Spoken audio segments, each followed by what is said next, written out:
நம்ம இன்னைக்கு சப்பாத்தி பூரிக்கெல்லாம் வச்சு சாப்பிட்ற மாதிரி ரொம்ப டேஸ்டியான வெங்காய மசாலா எப்படி பண்றதுன்னு தான் பார்க்க போறோம். ஹாய் ஃப்ரெண்ட்ஸ், என் பேர் Abhi. Welcome to Indian recipes Tamil. வீடியோக்குள்ள போறதுக்கு முன்னாடி நம்ம சேனல் இந்தியன் ரெசிபீஸ் தமிழை சப்ஸ்கிரைப் பண்ணிக்கோங்க. கூடவே இருக்க பெல் சிம்பலையும் கிளிக் பண்ணிக்கோங்க.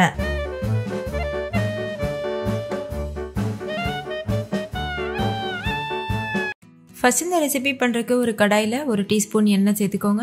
நான் தேங்காய் எண்ணெய் சேர்த்துருக்கேன். நீங்கள் எந்த எண்ணெய் வேணாலும் யூஸ் பண்ணிக்கலாம்.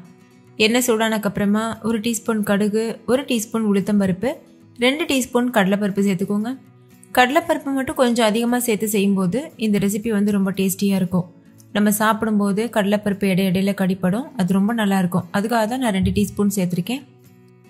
அடுத்து இது கூட ஒரு கொத்து கருவேப்பிலை சேர்த்துக்கோங்க. ஸ்டவ் வந்து லோ ஃப்ளேம்லேயே வச்சுக்கோங்க, இல்லைன்னா சீக்கிரமாகவே கரிஞ்சு போயிடும். இப்போ இது கூட 4 மீடியம் சைஸ் அளவு வெங்காயத்தை நீள்வாக்கில் கட் பண்ணிட்டு சேர்த்துக்கோங்க. இது வெங்காய மசாலா, ஒரு திக்னஸ் கொடுக்க போகிறதே இந்த வெங்காயம் தான், அதனால கொஞ்சம் அதிகமாகவே சேர்த்துக்கோங்க. சேர்த்துட்டு இது நல்ல சாஃப்டாக வெந்து வரணும், அது வரைக்கும் நம்ம வெயிட் பண்ணணும். கண்ணாடி பதம்னு சொல்லுவோம்ல, அந்த அளவுக்கு இது நல்லா வெந்து வரணும். இடையிடையில வதக்கிக்கோங்க. கொஞ்சமாக உப்பு சேர்த்துட்டு வதக்கிக்கோங்க, அப்போ வெங்காயம் சீக்கிரமாகவே வதங்கிடும். ஸ்டவ் வந்து இடையில லோ ஃப்ளேமில் மீடியம் ஃப்ளேமில் மாற்றி மாற்றி வச்சுக்கோங்க. அதே மாதிரி இடையிடையில கலந்துட்டே தான் இருக்கணும். இப்போ பாருங்கள், கண்ணாடி பதம் வந்துருச்சு. வெங்காயம் ஓரளவுக்கு சாஃப்டாக வெந்து வந்திருக்கு. இந்த ஸ்டேஜில் இது கூட 7-8 பச்சை மிளகாவை 2 பீசஸாக கட் பண்ணிட்டு சேர்த்துக்கோங்க. நீங்கள் நீள்வாக்கில் கீறிட்டு கூட சேர்க்கலாம். இது கூடவே ஒரு பெரிய சைஸ் தக்காளியை இந்த மாதிரி கட் பண்ணி சேர்த்துக்கோங்க. கூடவே 1 டீஸ்பூன் இஞ்சி பூண்டு விழுது, அதையும் சேர்த்துட்டு நல்லா வதக்கிக்கோங்க. இஞ்சி பூண்டோட பச்சை வாசனை போகிற வரைக்கும் நல்லா வதக்கிடுங்க. இஞ்சி பூண்டு விழுது வந்து ஆப்ஷனல் தான், உங்களுக்கு விருப்பம் இல்லைன்னா நீங்கள் ஸ்கிப் பண்ணிடலாம். இப்போ தக்காளி நல்லா சாஃப்டாகிற வரைக்கும் வதக்கிக்கோங்க.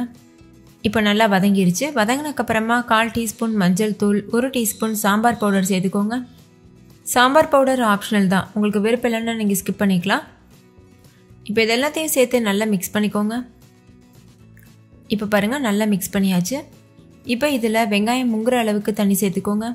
சேர்த்துட்டு ஒரு டைம் நல்லா மிக்ஸ் பண்ணிவிட்டு அதுக்கப்புறமா மூடி போட்டு மூடிட்டு லோ ஃப்ளேமில் வச்சு ஒரு 15 நிமிஷத்துக்கு வேக வச்சுக்கோங்க.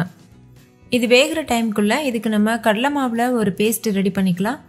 அதுக்கு ஒரு பாத்திரத்தில் 2 டேபிள் ஸ்பூன் அளவுக்கு கடலை மாவு எடுத்துக்கோங்க. இதுக்கு பதிலாக நீங்கள் பொட்டுக்கடலை மாவு கூட யூஸ் பண்ணிக்கலாம். இது கூடவே ஒரு 1/4 கப் அளவுக்கு தண்ணி சேர்த்து ஒரு கெட்டியான மாவு பக்குவத்துக்கு மிக்ஸ் பண்ணிக்கோங்க. கிட்டத்தட்ட தோசை மாவு பக்குவத்துக்கு இருக்கணும். மிக்ஸ் பண்ணிவிட்டு ஒரு ஓரமாக வச்சுக்கோங்க. இப்போ வெங்காயம் ஓரளவுக்கு வெந்திருக்கு. இப்போ ஓப்பன் பண்ணிவிட்டு நம்ம ஏற்கனவே மிக்ஸ் பண்ணி வச்சுருக்க மாவு இருக்குல்ல, அதை இது கூட சேர்த்துருங்க. இது நல்ல ஒரு கெட்டித்தன்மை கொடுக்கும் இந்த வெங்காய மசாலாவுக்கு, ஏன்னா நம்ம இதில் எந்த பொருளும் அரைச்சி சேர்க்கலை. சேர்த்துட்டு இது நல்லா மிக்ஸ் பண்ணிக்கோங்க. மிக்ஸ் பண்ணிவிட்டு ஹை ஃப்ளேமில் வச்சு ஒரு 5 நிமிஷத்துக்கு கொதிக்க வச்சுக்கோங்க. அதுக்கப்புறமா நம்ம இதை சர்வ் பண்ணிடலாம்.